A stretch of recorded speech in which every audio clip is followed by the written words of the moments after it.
At my girlfriend's 31st birthday party in Manhattan, she lifted her glass and thanked her ex for setting the standard. The room laughed, clapped, and then she glanced at me like I was a prop she'd forgotten. Someone even whispered, "Guess he's just the wallet."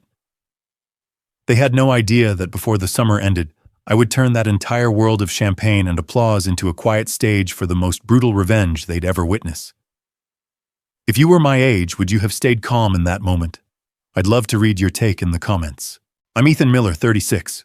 The rooftop in Soho gleamed with strands of Edison bulbs swaying in the summer breeze. A jazz trio filled the night with a muffled swing while the skyline stretched in every direction like a jeweled crown. Vanessa wanted a Gatsby theme for her 31st birthday, pearls and feathers everywhere, and I paid $15,000 to make it all real. Every bottle of champagne, every tray of oysters, every hired smile from the catering staff was stamped with my card. She loved spectacle. I loved precision. We were never meant to be a fairy tale couple. Our arrangement was convenient transactional. Still, I had not expected to be reduced to a footnote in front of 50 guests. When she tapped her glass, the chatter softened.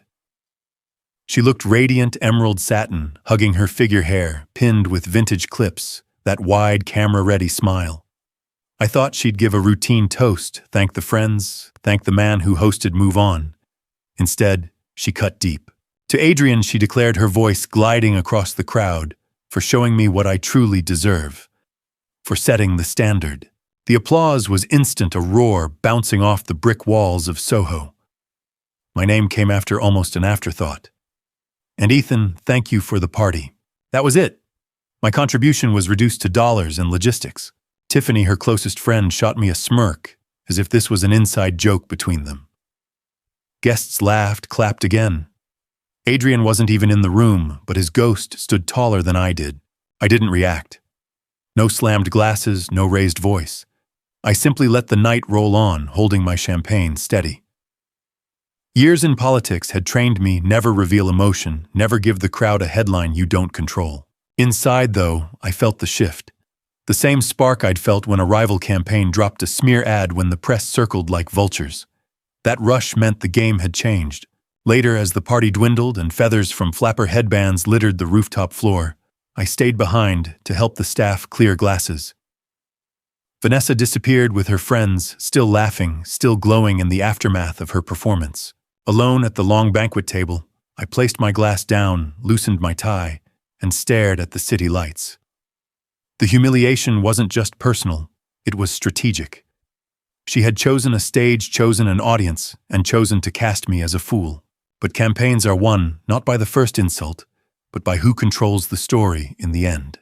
And if this was a campaign, then I had just picked my opponent. Summer 2024. 2 days after the rooftop party, my apartment on the Upper West Side felt more like a bunker than a home.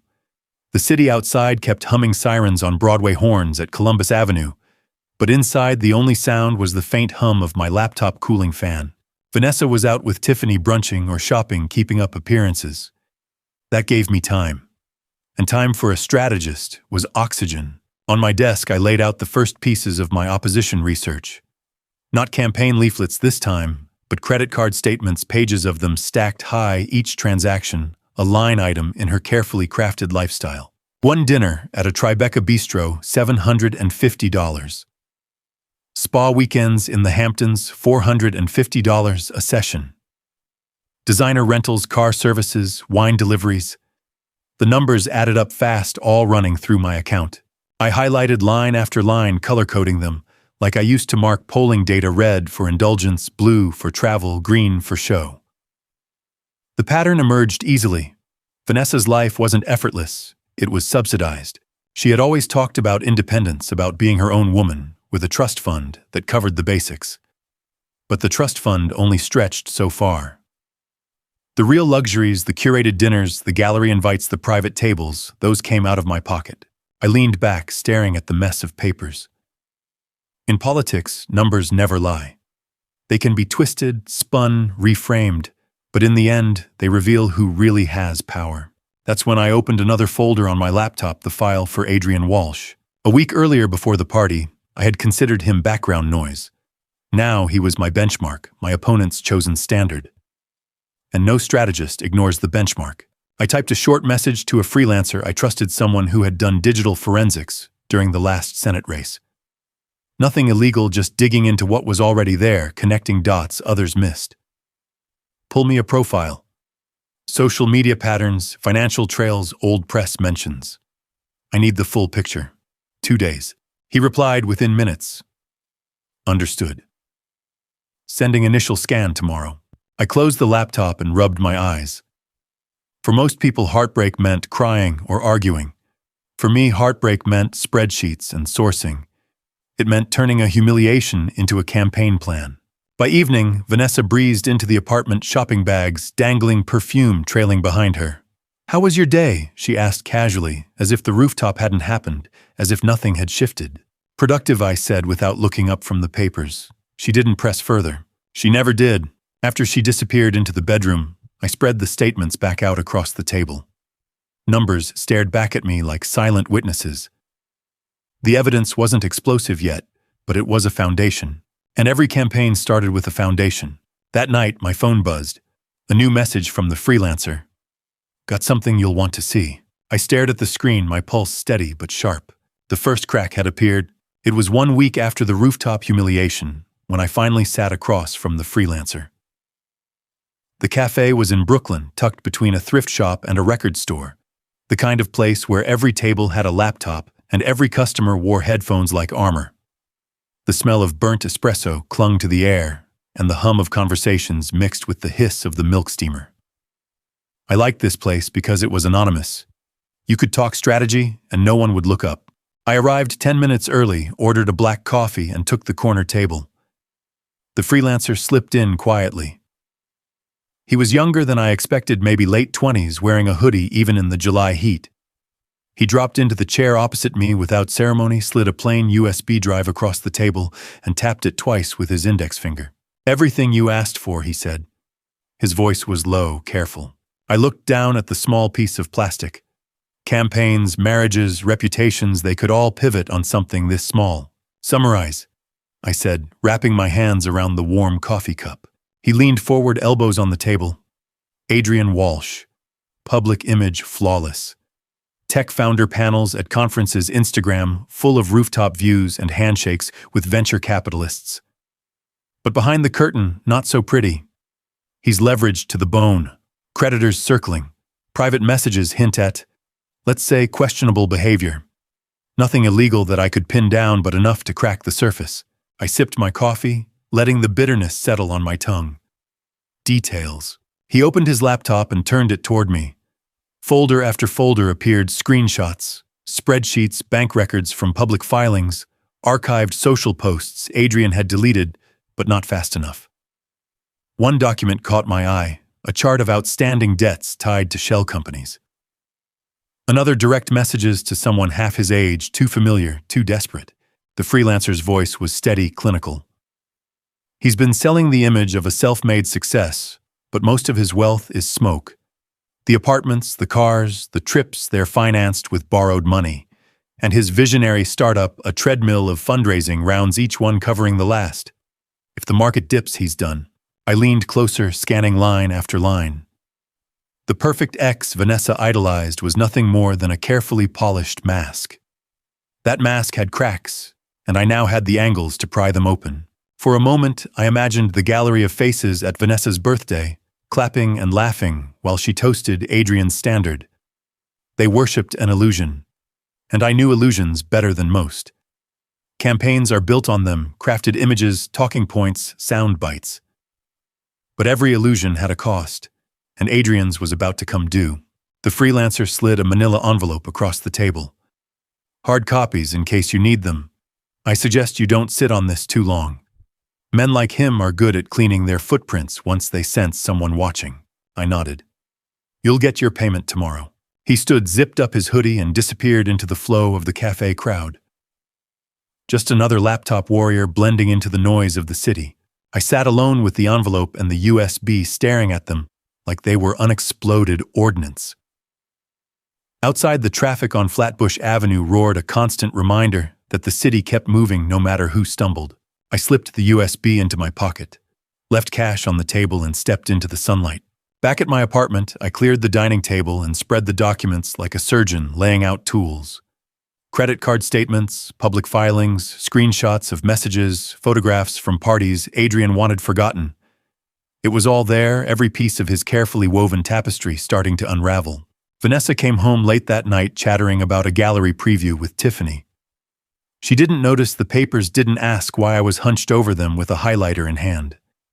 To her, I was furniture, expensive, useful, but silent. I let her talk, nodding at the right moments, while my mind was already drafting the next steps. The numbers told me what I needed to know. Adrian was a liability dressed as an asset, and liabilities have a way of dragging everyone around them down. When she finally went to bed, I stayed up pacing. The apartment was quiet except for the hum of the refrigerator. I stared at the Manhattan skyline from the window lights flickering across the Hudson. Somewhere across the river, Adrian was probably posting another rooftop photo, smiling like he owned the city. But I knew better, and soon others would too. The following days blurred into a rhythm I knew well from campaign seasons. Morning review documents, cross-check facts. Afternoon draft scenarios, predict reactions. Night reorganize the evidence into a narrative. The difference was, this campaign had only one voter who mattered, Vanessa. But the audience extended beyond her, Tiffany, the social circle, the people who clapped at that rooftop toast. They needed to see what she refused to see. I remembered one particular message the freelancer had pulled. Adrian, writing to a contact overseas, bragged about inflating his company's valuation before the next funding round. His words weren't illegal, but they were arrogant, sloppy. The kind of thing that looked damning when quoted in the right context. I highlighted it, then pinned it on the board in my office. Around it I drew arrows, illusion, debt, facade. Each arrow was a weapon waiting to be unsheathed. By the end of the week, my apartment had transformed into a war room. The dining table was buried in stacks of paper, the whiteboard mapped with names and connections. Sticky notes dotted the walls like confetti. I found myself waking at dawn, heart pounding, with the same adrenaline I used to feel before a debate night. I hadn't realized how much I missed the thrill, the chessboard of strategy, the quiet satisfaction of being 3 moves ahead. One evening, I caught Vanessa scrolling through Adrian's old photos on her phone. She smiled wistfully, as if looking at a saint. I stood in the doorway watching her from the shadows. She didn't notice. And I thought, you picked the wrong man to humiliate. The real ghosts of old money aren't the mansions or the pearls. They're the secrets buried under the polish. Adrian carried those ghosts in every staged photograph, every handshake, every toast. And now I carried the keys to let them loose. The city outside roared with life, but inside my apartment, silence hung heavy. On the table lay the envelope, the USB, the statements, all waiting. I traced my finger along the board one last time that night, stopping at Adrian's name circled in red. The campaign had just begun. The apartment was silent when I began. It was close to midnight, a thick summer heat clinging to the Upper West Side. Outside, car horns echoed across Columbus Avenue, but up here on the 9th floor, all I could hear was the scratch of a marker against the whiteboard. The hum of the refrigerator filled the pauses, steady and indifferent. Vanessa had long since gone to bed, her perfume still lingering faintly in the hallway. She would sleep soundly, unaware that the man she dismissed with a half-hearted thank you for the party was constructing the kind of strategy that could gut reputations and topple illusions. On the table behind me, documents were stacked in careful piles. Adrian's debts, Vanessa's expenditures, screenshots of private messages. I had highlighted, annotated, and pinned enough material to fuel a congressional race. Now it was time to arrange it into something sharper. I stood before the whiteboard, marker in hand. At the center, I wrote 2 names in bold letters, Vanessa, Adrian. Then I circled them hard enough to squeak. Around those circles, I began drawing arrows. Dependence from Vanessa to me. Facade from Adrian to the world. Illusion of standard bridging them both. It wasn't romance anymore. It was a campaign ecosystem, and I was mapping the battlefield. I'd spent years running Senate races, orchestrating narratives that bent public opinion like steel under heat. I knew the principles: frame your opponent, control the cycle, never let them dictate the headline. And now those instincts kicked in again, muscle memory sharpened by anger. Vanessa had tried to define me in front of 50 people as nothing more than her wallet.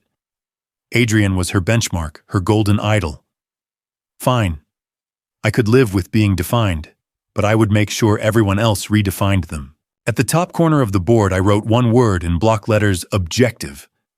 Underneath it, I wrote shift the narrative. The strategy was simple exposé reality, without ever raising my voice. Let the evidence speak. Let the cracks spread on their own. Quiet justice doesn't need fists. It needs timing. I turned back to the table, rifling through Vanessa's credit card statements. Highlighted lines glowed under the desk lamp. $750 for dinner in Tribeca. $450 for a single spa trip.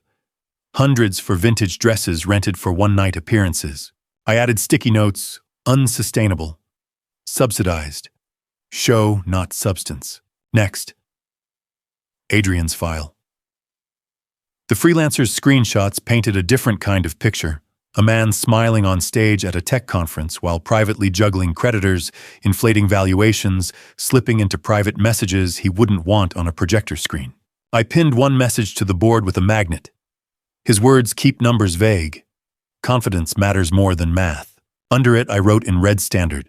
The juxtaposition was damning enough. Dubio. I thought about her that night at the party.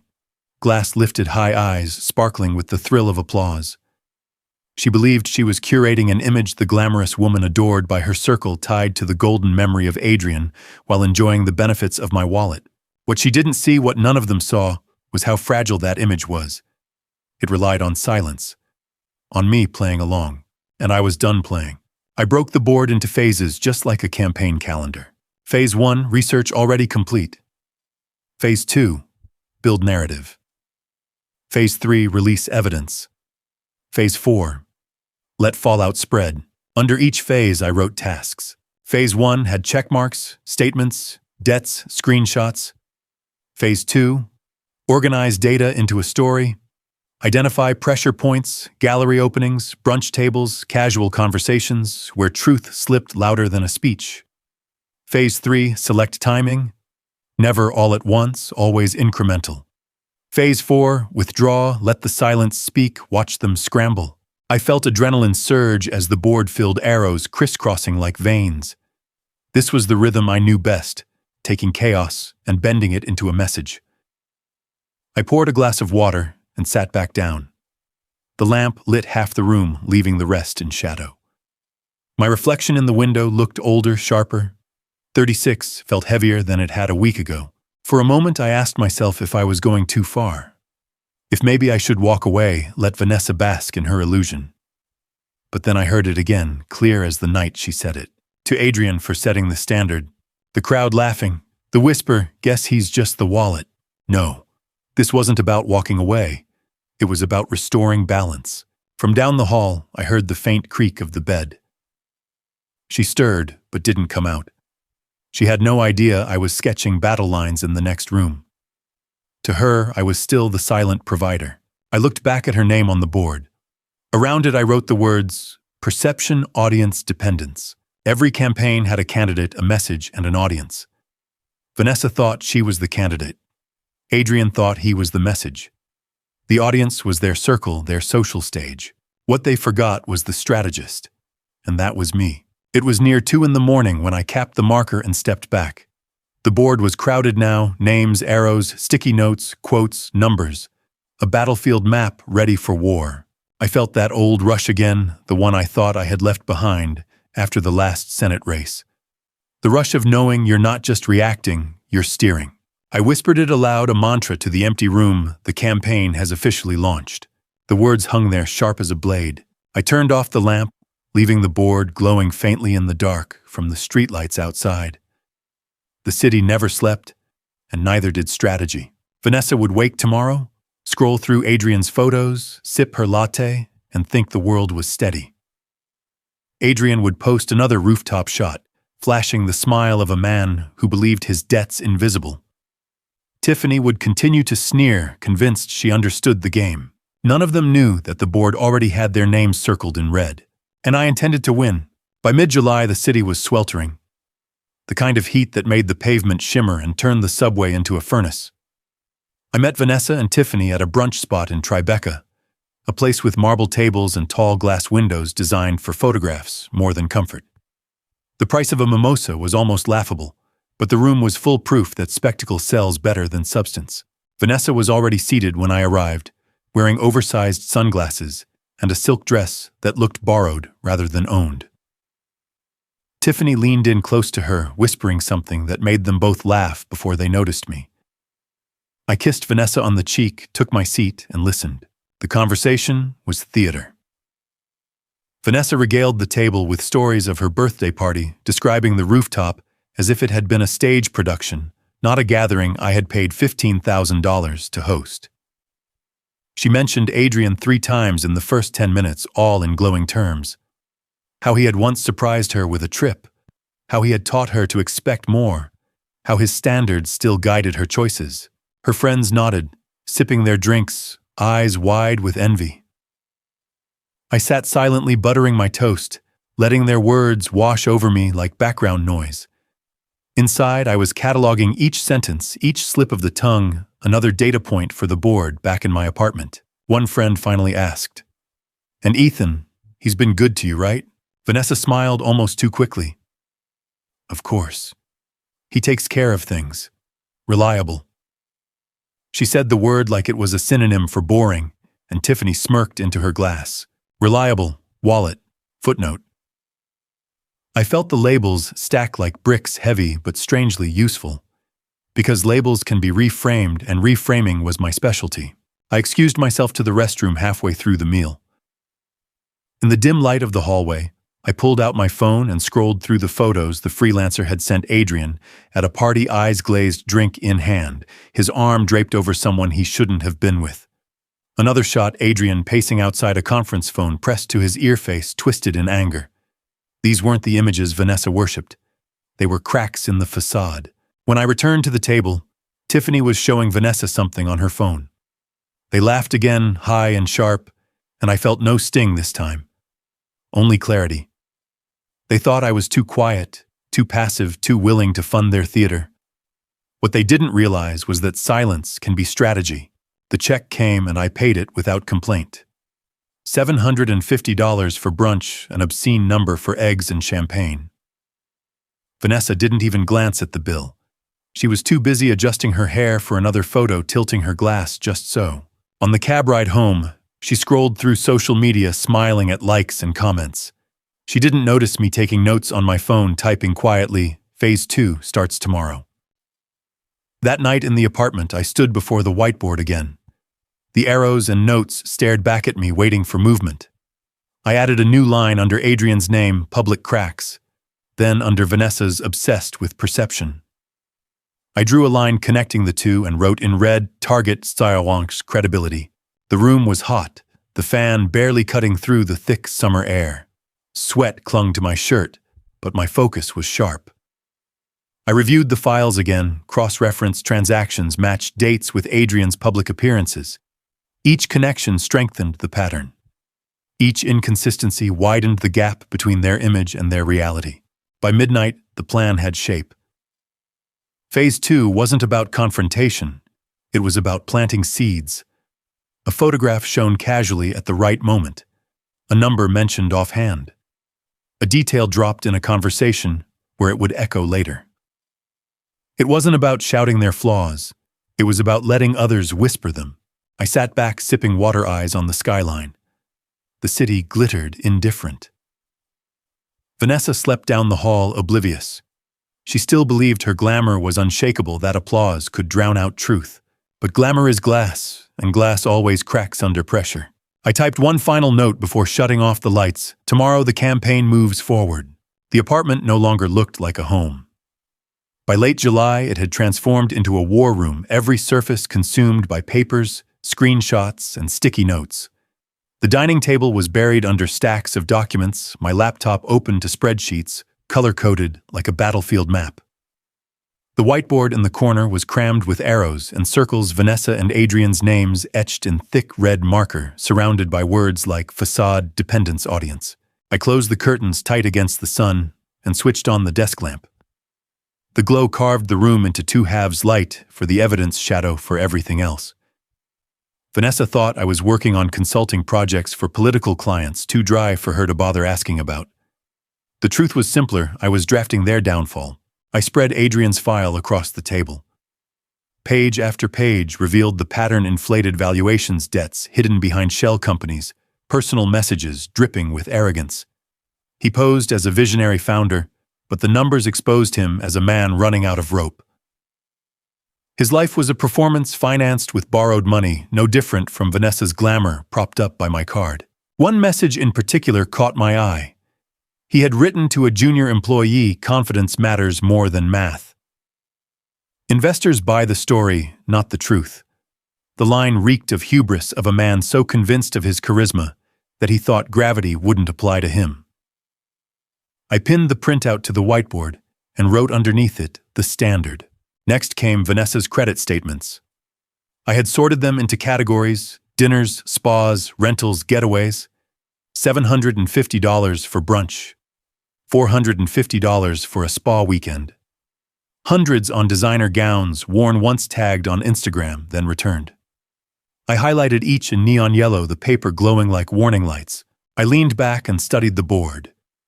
Two illusions, feeding each other, Adrian selling the myth of a self-made empire, Vanessa selling the myth of effortless luxury, and me, the strategist, holding the receipts. The rhythm of campaign season returned. I drafted talking points, not speeches, but reminders of which seeds to plant and when.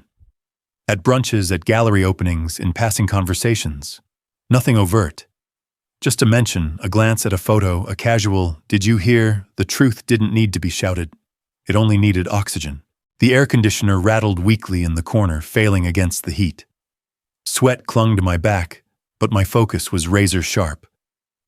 Every arrow I drew, every note I added felt like tightening the noose of a narrative they had wrapped around themselves.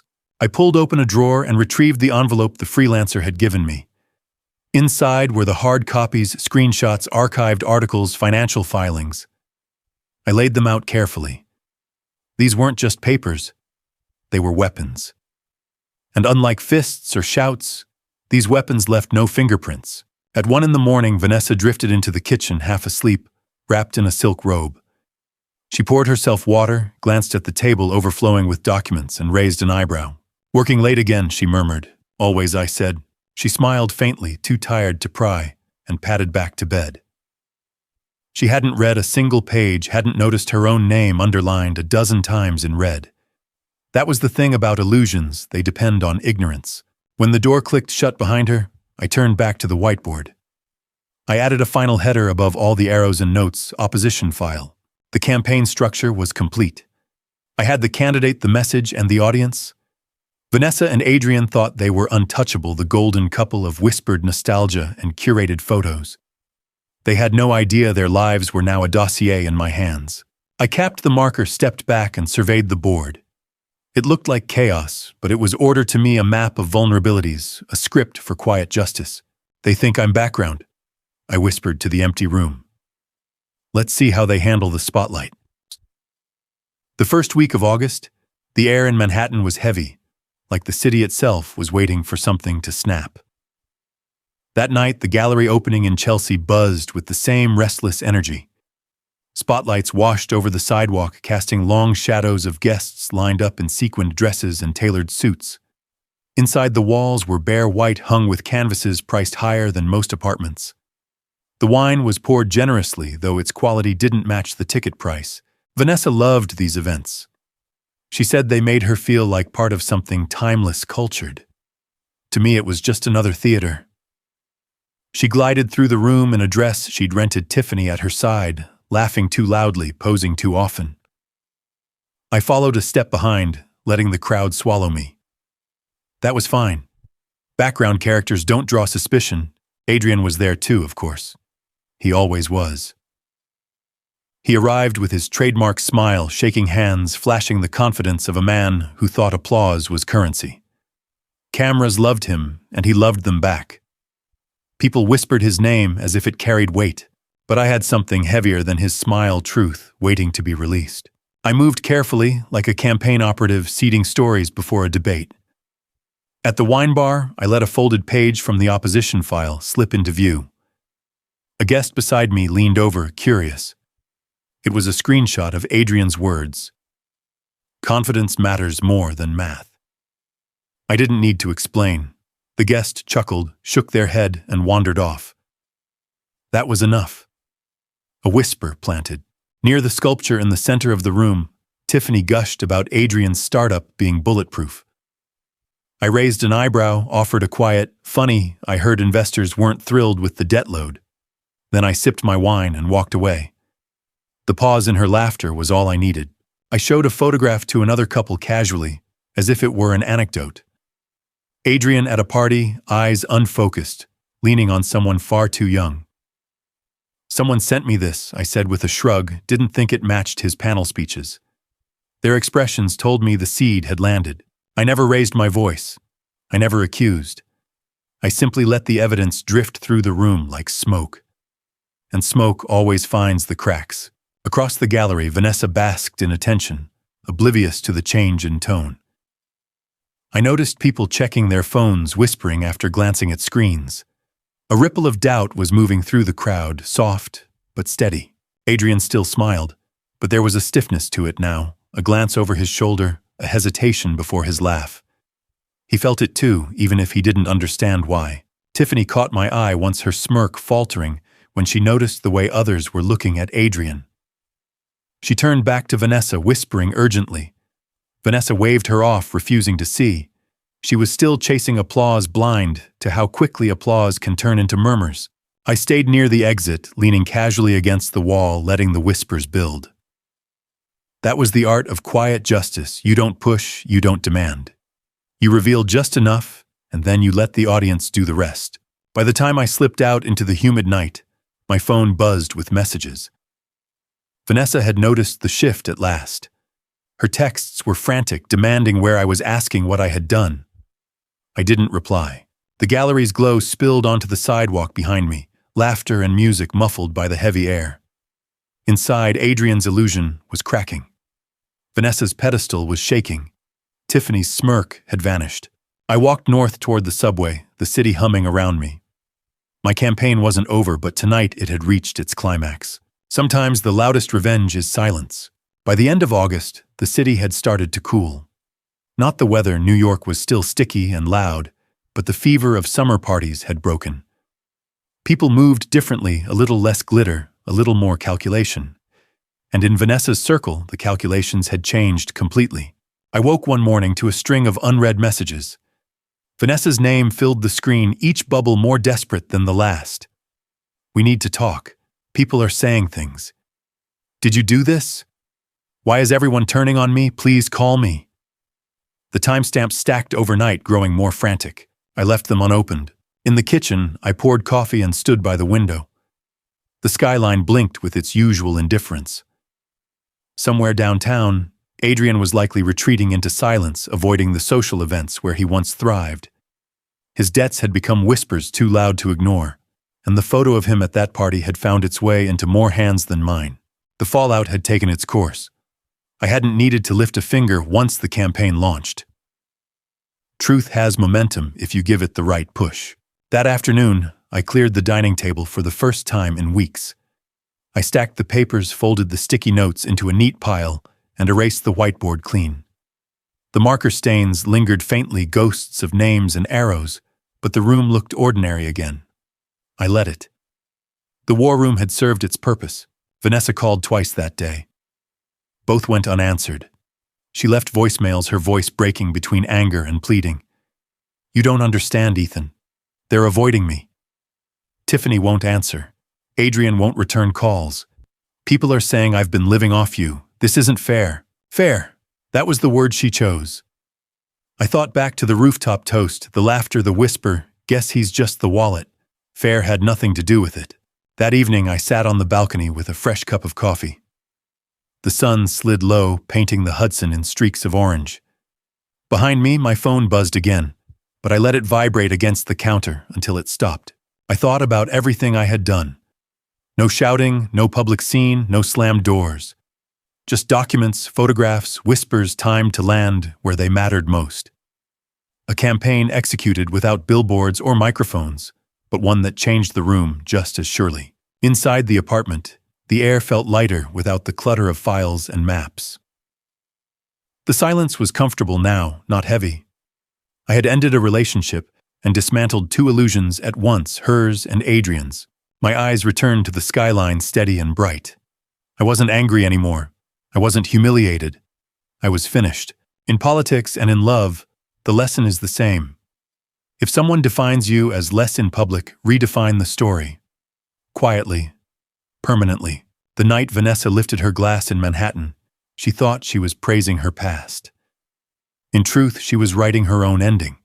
Every laugh, every whisper, every dismissive glance built the foundation of a quiet justice she never saw coming. I didn't need to scream or fight or make a scene.